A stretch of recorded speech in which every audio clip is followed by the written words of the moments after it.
Vamos a desarrollar a continuación la ecuación diferencial de conservación de la masa.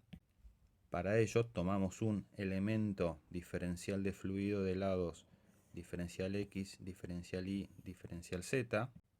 Por simplicidad, nuestro sistema de referencia va a estar centrado en el centro de gravedad del cubo y a través de las distintas caras del cubo va a entrar o salir fluido. Por simplicidad, asumimos que el fluido egresa por las caras ubicadas en las coordenadas positivas e ingresa por las coordenadas negativas. El flujo en cualquiera de las caras no necesariamente tiene que atravesarlas en forma perpendicular a la misma. Por ejemplo, en la figura tenemos que para el plano XZ del lado de las Y positivas, que es el plano que está pintado en amarillo, el vector velocidad forma un ángulo con la perpendicular de la cara, de manera tal de que podemos descomponer a ese vector velocidad en sus tres componentes en las direcciones X y Z. Reiteramos otra vez que esta descomposición de velocidades se produce en cada una de las caras que conforman el elemento diferencial de fluido. Por simplicidad también vamos a visualizar cómo es la distribución de velocidades sobre el elemento diferencial de fluido en una vista en 2D. Para hacer más sencilla la visualización, vamos a dibujar en amarillo los vectores velocidad que egresan del elemento diferencial de fluido, en naranja los que ingresan y en fucsia, creo, los vectores velocidad tangentes a la superficie del elemento diferencial de fluido. Finalmente, en blanco ponemos las componentes de la velocidad para una partícula en el centro del elemento diferencial de fluido.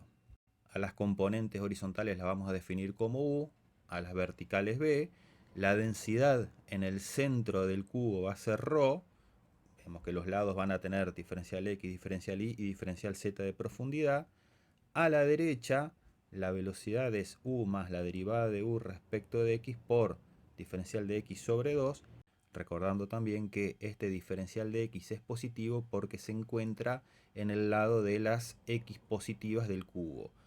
Hacia arriba B más la derivada de B respecto de Y por el diferencial de Y sobre 2, diferencial de Y positiva porque estamos en el lado de las Y positivas.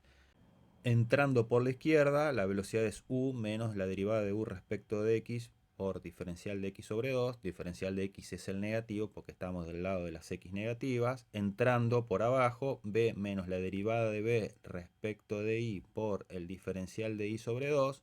Diferencial de Y negativo porque estamos del lado de las Y negativas. Y después cada una de las componentes de la velocidad tangentes a las caras del elemento diferencial de fluido. Por simplicidad no presentamos en el esquema las componentes de la velocidad en la dirección Z, pero sí las vamos a tener en cuenta en el análisis.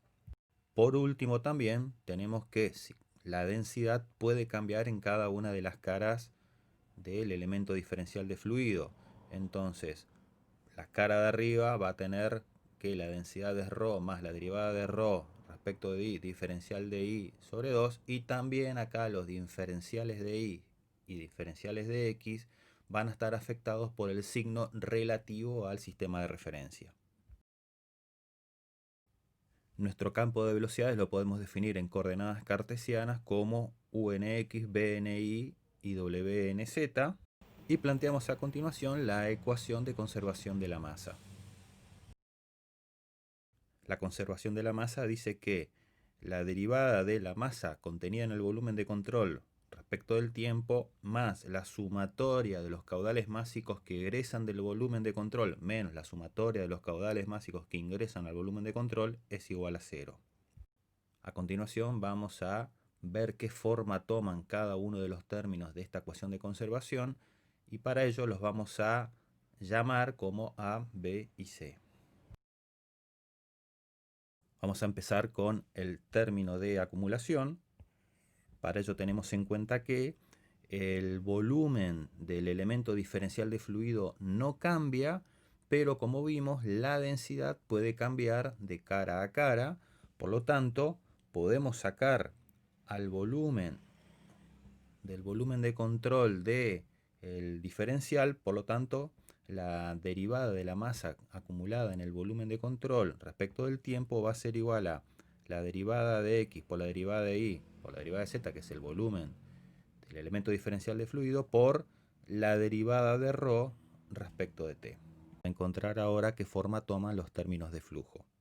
Para ello, traemos otra vez la imagen correspondiente a la distribución de velocidades vista desde el plano, y si hacemos el análisis de los términos de flujo correspondientes a los términos de entrada y salida, vemos que tienen la siguiente forma.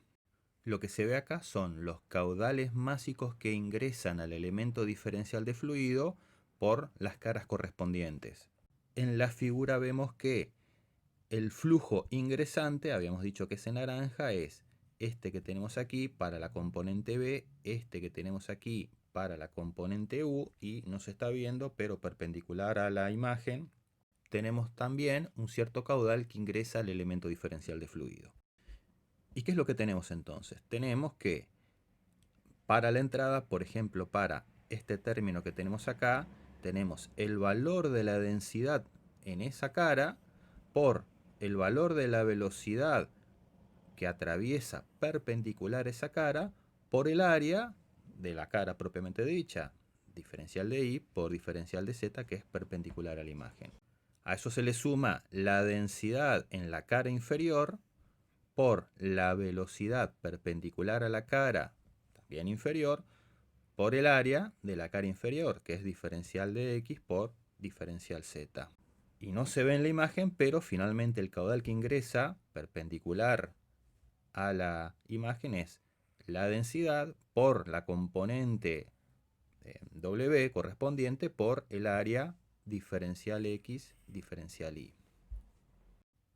Si realizamos el mismo análisis pero para el caudal másico que sale, vamos a tener una deducción equivalente. Solamente tenemos que tener en cuenta a las componentes de flujo saliente, que en este caso serían las amarillas. El primer término es la densidad en la cara de la derecha por la componente de la velocidad en la cara de la derecha por el área de la derecha, diferencial de y, diferencial z, más la densidad en la cara superior por la velocidad de salida de flujo en la cara superior por el área de la cara superior, diferencial de x, diferencial z, que es perpendicular a la imagen, y por último el término en la dirección z, que es la densidad en su cara, en la superior de todas, por la velocidad de salida por diferencial de x, diferencial de y.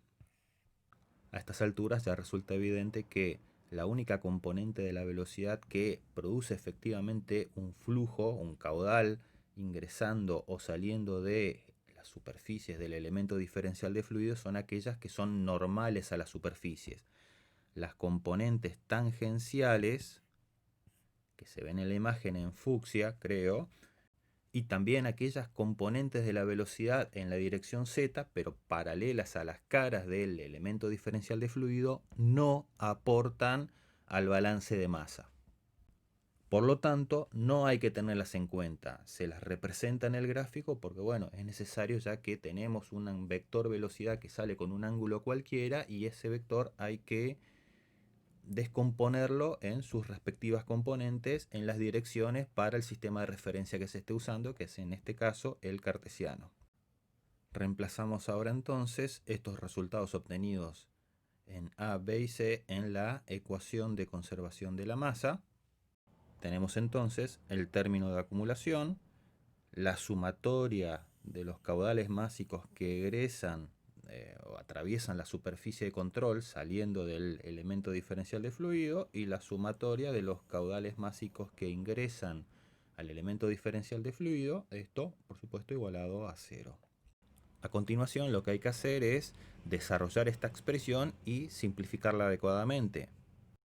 En este desarrollo, muchos de los términos de esta expresión se van a terminar simplificando. Por ejemplo, el producto de la densidad por la componente u de la velocidad por diferencial de y, diferencial z, del término de salida se va a simplificar con el producto de la densidad por la componente u de la velocidad por diferencial de i, diferencial z de el término de entrada.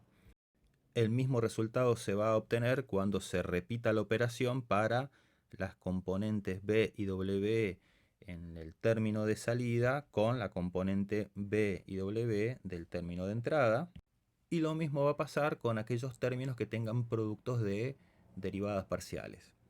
Una vez que se hayan desarrollado todas las operaciones que deban realizarse y simplificado todos los términos que deban simplificarse, la ecuación diferencial de conservación de la masa queda como se ve en la imagen.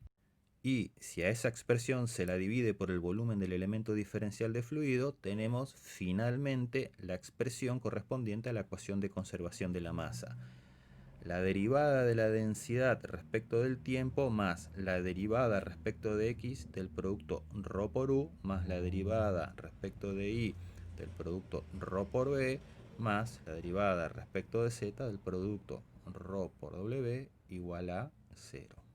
Si escribimos a la ecuación de conservación de la masa en forma compacta, tenemos que la derivada de ρ respecto de t más el producto punto del operador nabla por el producto de la densidad por el vector velocidad es igual a 0. Si a continuación desarrollamos el segundo término del primer miembro, vamos a tener que el producto punto entre el operador nabla y el producto de la densidad por el vector velocidad va a ser igual a el producto punto entre el gradiente de la densidad y la velocidad más la densidad por la divergencia del campo de velocidades.